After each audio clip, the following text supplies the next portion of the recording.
វិញ្ញាណឯករាជ្យឈរគង់ត្រដែតគឺជាបបផែននៃជ័យជំនះខ្មែរទទួលបានជោគជ័យដ៏ចាំងខ្មែរបានយកឈ្នះពីនឹមបារាំងឯករាជ្យជាតិខ្មែរទាមទារបដូរផ្ដាច់ហាបីសម្រេចឯករាជ្យចែងចាំងអង្គសម្ដេចអើយទាមទារតតាំង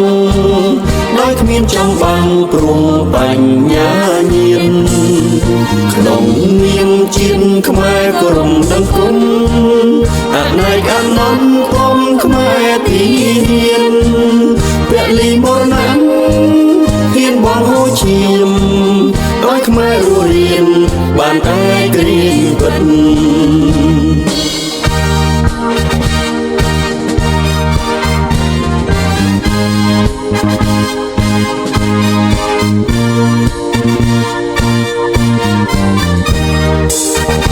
វិញ្ញាណឯករាជ្យឈរខ្ពស់ត្រដែតគឺជាបបផែននៃជ័យជំនះខ្មែរទទួលបានជោគជ័យត្រចាំងខ្មែរបានយកឈ្នះពីនឹមបារាំងឯករាជ្យជាតិខ្មែរទាមទារបដូរផ្ដាច់ហាបីសម្រេចឯករាជ្យចែងចាំងអង្គសម្ដេចអើយទាមទារតតាំងដោយគ្មានចំបាំងព្រមប